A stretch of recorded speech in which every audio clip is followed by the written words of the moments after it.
So at this time, we're going to invite Steve Hammel, Vice President of our congregation and all-around mensch, to share with us some reflections. When Steve and I were talking about this opportunity, Rabbi Eric is on, he's fine. He's on a rabbi's retreat this Shabbat in New York, and we were talking with Steve, and we knew that this would be extremely fresh. Literally, Steve got off the plane yesterday, late in the day, and so we understand, and we are holding you in deep compassion. First, because these reflections, you're still metabolizing the experience of the journey that you've taken to Israel. But also, it is not easy to travel halfway across the world. Jet lag gets, I believe, harder with age. And we know you are also fighting off a cold, not COVID. But we are just so incredibly grateful for sharing these experiences with us. So with no further ado. Thank you very much. And yes, I tested late last night and all negative. So one has really mentioned to me that anxiety is so high there, but determination is so strong.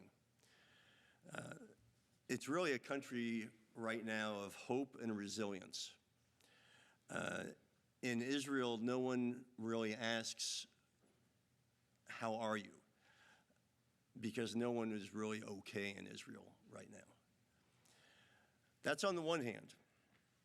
But yet there's this feisty attitude and it's really a roller coaster of emotions by the Israeli people, and certainly by those of us who went on this mission.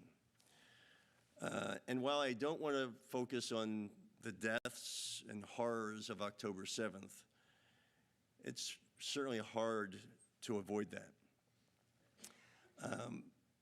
Early on the 100th day of commemorating the hostage taking and the start of the war, we went to Hostage Square, which is in Tel Aviv.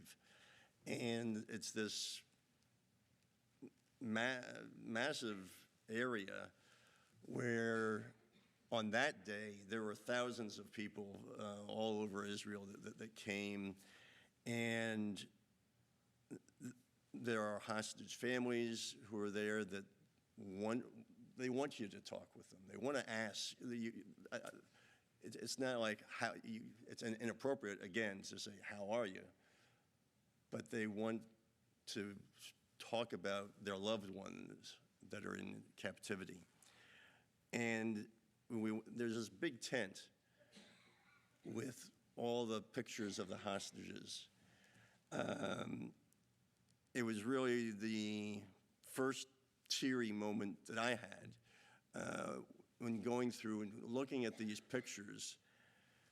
I sort of viewed it as a modern-day Yad Vashem. Some of the hostages are alive, some are not. And Yad Vashem is about the past. This is really about the current period of time.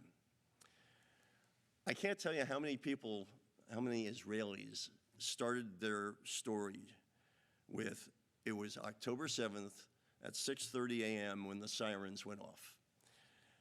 So many people told us that initially they really didn't pay attention to that because sirens go off all the time irregularly. They were somewhat lulled into that this was just another normal event until 15 or 20 minutes later when it wasn't. We toured many of the sites where brutal deaths occurred. We were at Kibbutz Erez, where we saw a sukkah in the same disheveled condition when the residents there evacuated successfully. We went to the Nova Festival massacre site where 360 people were killed, 40 people taken hostage, were kidnapped. They had a field of pictures erected there where I put on tefillin. We all said the mourner's Kaddish and sang Hatikvah. We went to Soroka Hospital in the South, where in a 24-hour period of time, they had mass casualties of 670 people were treated, including some terrorists, where they had issues dealing with that. When they first heard the sirens, once again, some thought it was fake news. But certainly they quickly learned differently. At its peak, 80 patients came in 1 hour. That was around noon that day. Think about that. More than one patient per minute. The medical employees were working there that day when 70 rocket attacks were being fired at their homes in Beersheba. One pediatric doctor working on October 7th, he was working there October 7th. He then was called into the Army the next day and was killed. And yet the word hope, determination, and life just going on was very evident. In Beersheba, many decades ago, I remember the area being a barren area, along with a landfill with tires and used appliances. Now Beersheba is the capital of the Negev. The Jewish National Fund is trying to entice people to move from Jerusalem, Tel Aviv, and Haifa to the north and south.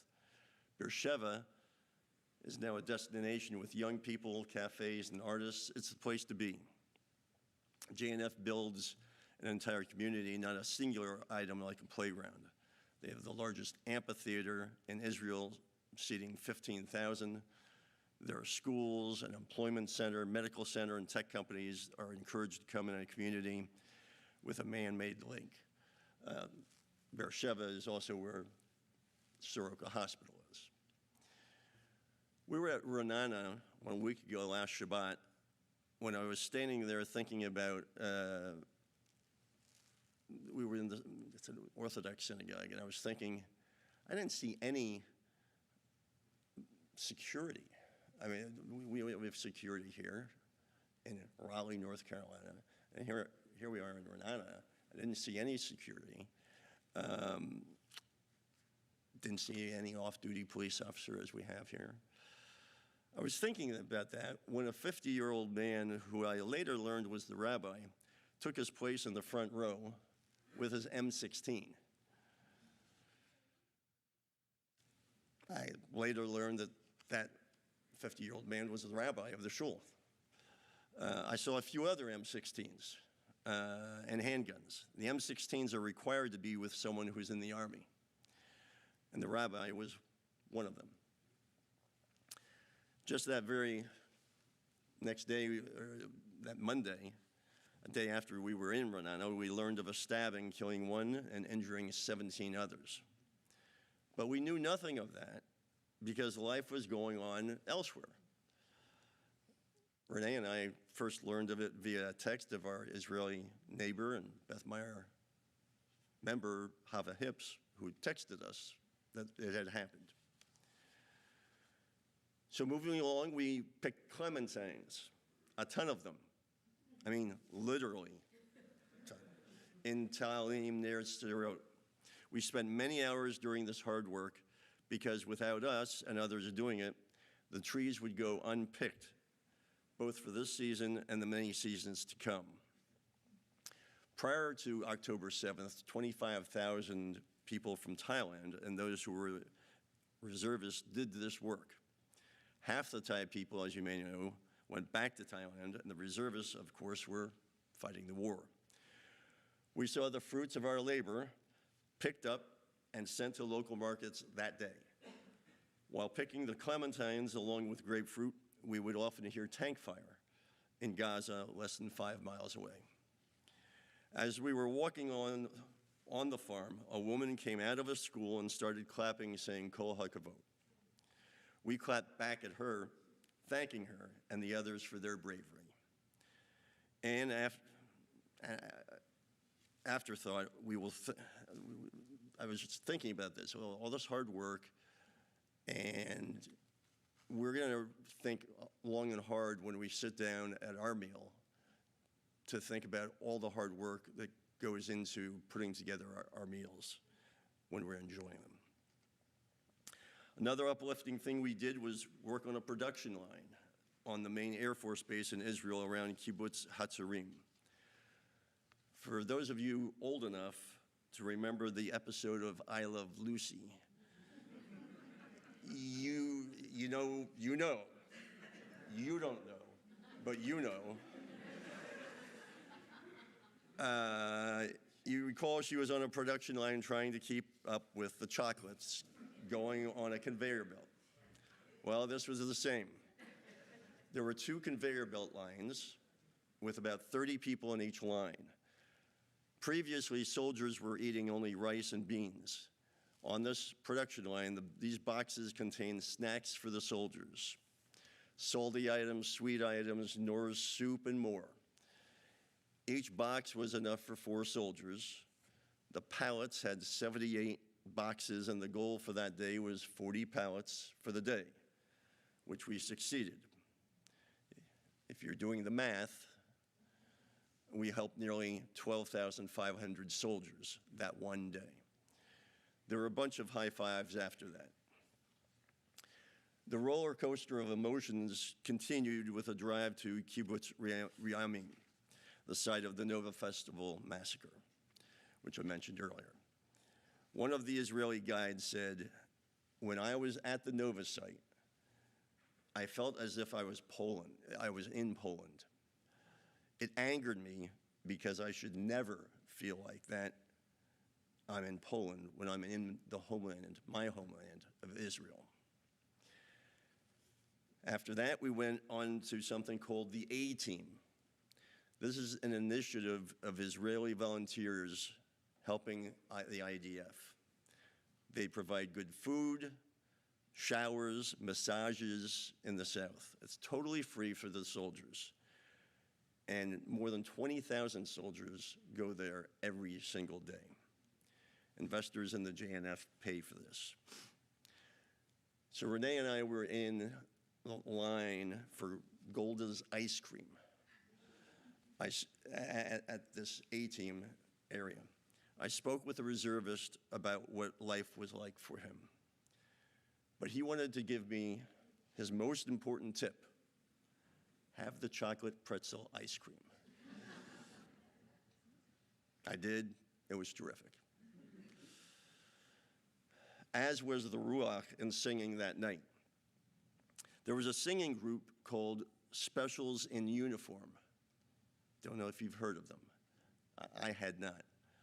These are IDF soldiers who have special needs. They serve with various technical skills. No other army in the world has a special needs unit other than Israel.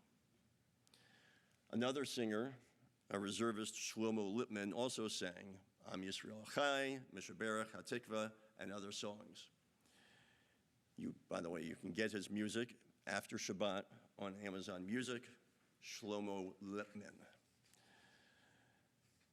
That day and the entire trip, as I've mentioned, was a sea of emotional swings. Another day we were in Kibbutz Erez, where in the morning we were literally picking up trash, and in the afternoon we were painting areas that needed help. In our case, it was a large petting zoo cage, yellow, that got on us. Others did landscaping, making benches. This was also an area that people evacuated and at some day will come back to a nicer place. Another area they vowed to come back to was Shlomit. The 80 families evacuated from the south and are living at a rather nice hotel in Jerusalem, paid for by the government. We saw youngsters being taught in various meeting rooms, and they were fed excellent meals each day. A woman and others once again vowed to move back at some point. She said the army, to some degree, failed them. But she says now she must trust the army. If she can't, who else can she trust? She said she understands how it looks to America, what we're doing in Gaza, doing our best to kill the terrorists and the tunnels, doing what we're doing to protect ourselves. She says, it's clear Hamas is not human. She said she and others are trying to be there for their friends to support widows and orphans. There were lots of lessons learned on this trip. For instance, before we signed up, I barely knew how to spell JNF. Now I know more of its mission, but one of the largest reminders is that when things are not going quite right and you're starting to kvetch about it, take a moment to think about the hostages and what their day is like. It will put into perspective about what's really important. Just this past Thursday, I think that's 2 days ago before today, we wrapped up the mission by going to the Kotel and saying our personal prayers. Lots of people think about October 7th as about death and sadness. For the Israelis, they also want to think about happiness. They say the number one casualty of the October 7th tragedy is trust, a lost faith in humanity. Rebuilding the number one casualty of trust is by people going to Israel and making a difference. It's about one person making a difference with your heart filled with love, not hate. A nation there is bleeding, and at times they're crying. I actually initially thought before going, what we're about to do is simply a drop in the bucket. However, every time we do something, every time you do something, you make a difference. One of the Israeli JNF staff said, when we go home, tell everyone what we saw, but don't focus on the bloodshed. Focus on the hope and strength. He said, we'll be smart and resilient. A couple of weeks ago, we read in the Torah and an interpretation, and perhaps the Torah's message is that during dark times, the word why is not the most important question. It's not the most important question after all. Instead, the most pressing question is, what role can I play in the redemption of this world? What role can you play to help make a difference? Let's plan on hope. Yisrael Chai. Wow.